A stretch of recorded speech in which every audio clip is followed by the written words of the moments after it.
Hello family, welcome back to my channel. Today I'm going to be answering all the questions you've asked me on my post, because if you know me, you know I usually ask you, what do you want me to talk about? Is there any question you've got for me? And I'm going to be answering them because I know those are the important things in your life. So I'm going to be answering your questions today, both the ones that were posted in my last request or my last poll and the ones that were sent to me privately and some other questions. So now let's get to business. The first question is, what is my name? For those of you who do not know me, my name is Gloria Yemi OTIKOR. What is my nationality? I'm a Nigerian. Yeah, proud Nigeria. If you're Nigeria, comment down below. Let me know if I've got my Nigerian family supporting and watching my video. I'm a Nigerian. Yes, I'm a Nigerian. Why am I saying it again and again? Yeah, because I'm a proud Nigerian. In case you see me looking down, I'm reading the ones that have been written down so I don't miss any of the questions. So yes, where have I worked? I've worked in Nigeria for a few years as a registered nurse, both in general nursing and in nephrology or dialysis nurse.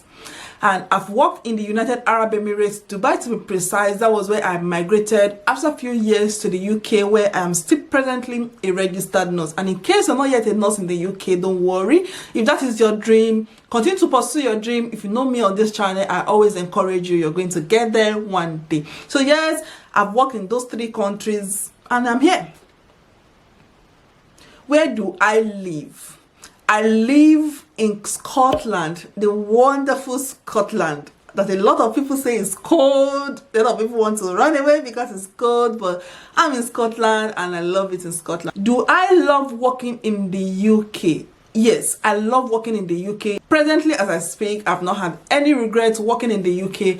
And even all the countries where I've worked, they've always just been a stepping stone or a process in my life that I always enjoy. Each time I'm working in any country, I just enjoy the moment. I don't think of the negativity. I just want to do my work, make my money, be happy, and have peace of mind. Is RN? So somebody asked, said, a question from Wilson. Wilson said, it's an RN salary less in Northern Ireland than every other part of the UK. I know why you're asking this question is because you've heard that Northern Ireland is very cheap and people want to go to Northern, including me. When I was choosing where to go in the UK, my first option was Northern Ireland, but there was no space in Northern Ireland, so I was given the option of Scotland. Yes, a lot of people I've heard or are saying Northern Ireland is cheaper. It is cheaper when it comes to accommodation. It is cheaper when it comes to council tax. Council tax is what is being paid for your dustbin to be emptied, for the road to be maintained. It is paid to the government for maintenance of the community from either 100, depending on where you stay, just some amount of pound that you pay for your community to run properly. So I don't know how Northern Ireland do this, but they don't pay council tax. Good to your government. Your salary is being calculated based on how expensive where you are is. Somebody, the person in Northern Ireland may not expect to get the same salary as someone who is in London, where it is extremely expensive. So yes, people who in Northern Ireland, they don't get less salary, but they don't get the highest. So I would say the salary is in between. Someone in Northern Ireland, either in a care home, can get, for instance, £16 per hour, and it's going to be the same with somebody who is in Scotland. We also get the same £16 per hour. So the salary difference is not much, depending on if you're in NHS or you're in care home, but as in the long run, it is in between. It's not the lowest and it's not the highest. Somewhere asked, what does IHS mean and what does it mean for nurses who would like to work in the UK? You must have been hearing IHS. It is immigration health surcharge. It is the payments you make when you are applying for your visa, even before your visa is approved. You need to apply as part of your visa processing. It is what you pay to be able to access almost free health for all your cases, your medications, your treatments, and most of the surgeries. It is what you pay. Initially it was £400 per year times 3 years. If you're on tier 2 visa, you're going to calculate 400 times 3, that is 1,200 is what you're going to pay per person, both to you and your dependents, to be able to access health. But due to the recent news and recent updates from the UK, it is going to be scrapped from next year, and it is a good news. So immigration health surcharge is IHS, and that is what it is for you to pay for health. And as a nurse, how it affects you is, if you don't have immigration health surcharge paid, you're not even going to be given the visa. You're not even going to be granted. It's not even an option. You won't be able to even submit your visa. So it is compulsory, and if you don't have immigration health surcharge paid, you will not be able to access health free of charge. And Eduge asked, hello Gloria, well done for all your lovely videos. Thank you. I noticed you, I see you. Please, how did you prepare for your OET? This is a multiple question, so I'm going to be answering them one after the other. How I prepare for my OET, in case you've seen my video about how I failed IELTS and I had no choice but to go for OET. OET was my next option. I didn't prepare too much for OET because I have been preparing for IELTS severally, and it was just a switch. So how I prepared for OET was I used E2 language on YouTube, look for them, or on Facebook somewhere, look for them. I bought a package, the cheapest package I think, and I was able to submit 3 letters to them, that because the problem I had was in writing. So I was able to submit 3 letters to them, which they marked, and they returned to me and gave me my feedback. And the package I bought was, I was able to assess their learning, how to use word, how to use comma, how to use this. Even those little things I think I knew, I understood, I never knew them when I was using the package, and it was very wonderful. I use E2 language. Look for them on social media, you'll be able to get a way to access them. Check Facebook and watch videos. I use Liz also. She does YouTube video, but she's not been doing it for a very long time, but she also has good content. Said, Eduge also asked, said, which material did you use that was useful for you when you were preparing? It is just like what I've said. I used E2 and they gave me study material. That was what I used. And I also bought a reading material from Amazon, which has a cassette, so you can just slot into your computer or into any of the playing disc, and it will play for my reading and writing, and everything is there. What is your advice for nurses preparing for OET in Nigeria?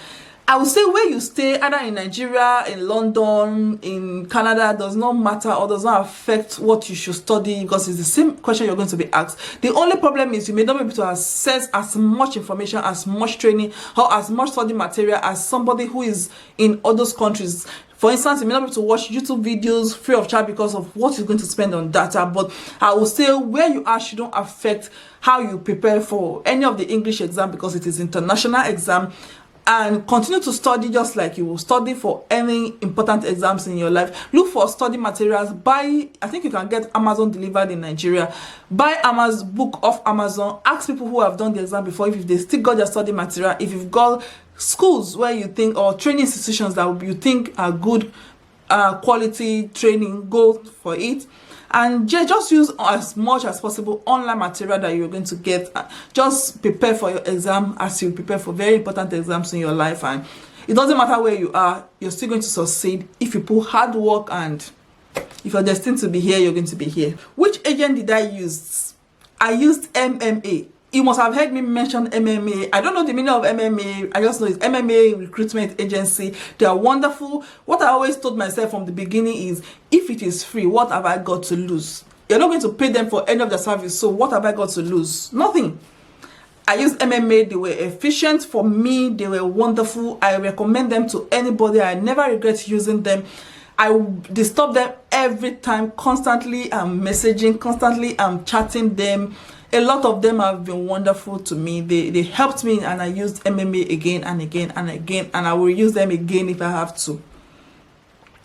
How did I choose where I want in the UK?